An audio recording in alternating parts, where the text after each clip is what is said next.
This was going to be a video about the horses and donkeys we look after, and it still is to a large extent, but it is also about how we're coping with the coronavirus outbreak and how you are helping us through this difficult time. So while we look at some of the beautiful horses that live here, let's talk about how it's going. We worry whether Willows, its animals and its people will still be here next year, or perhaps we will remain, but in some reduced state, struggling to rebuild and having let down people and animals. We worry about many things we have no control over, and that lack of resolution is tiring in itself. Presumably, horses don't worry as we do, but they are a herd animal and do become anxious when alone. Many of the horses at Willows have a best friend that they are often seen grooming or calling to. The horses you can see here have just recently been turned out into the fields for the summer grazing. Some are still being kept in a more sheltered accommodation, for the time being anyway. Horses can lose weight quickly in cold conditions, so we keep some in a warmer place and some have rugs. Some horses, for example Shetland ponies, can stay outside all year round.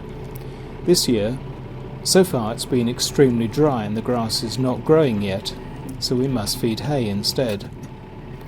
Each one of the big bales of hay you can see stacked up here costs about £35, and with about 100 horses and donkeys to feed, it doesn't last long. Willows is not a business, and it does not seek to make a profit.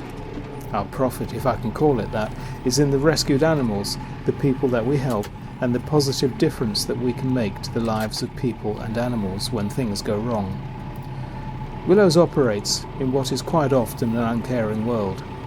I don't exaggerate, it is the simple truth. Our existence is fragile.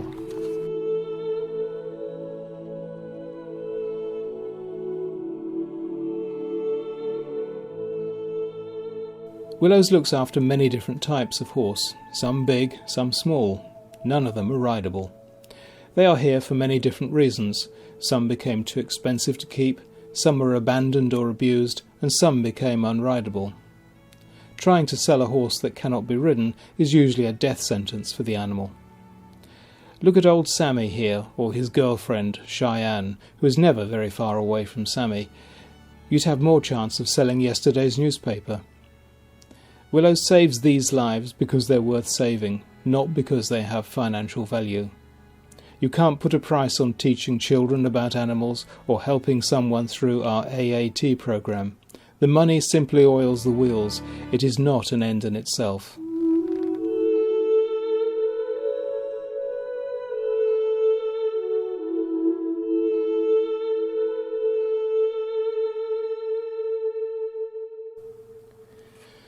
Willows is still a relatively small charity, and although we've grown significantly over the last 2 decades, we are still greatly disadvantaged when compared to the big national charities, the ones that everyone knows.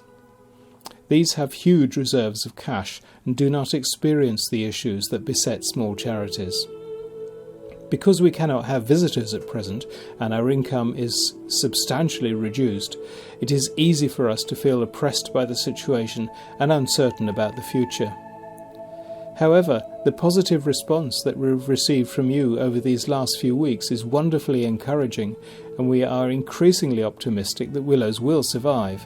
But we must temper our optimism with caution, simply because there are so many unknowns in this situation. You know the old saying about counting your chickens? It's not just about the money though. It means a lot to know that so many people care about Willows at a time when most people have less to give. It gives us all a tremendous boost, and we thank you for it. You have truly thrown us a lifeline in a psychological sense as well. We will continue to cut costs wherever possible and pursue our fundraising objectives energetically. We continue to prepare for the worst while hoping for the best. Please stay with us.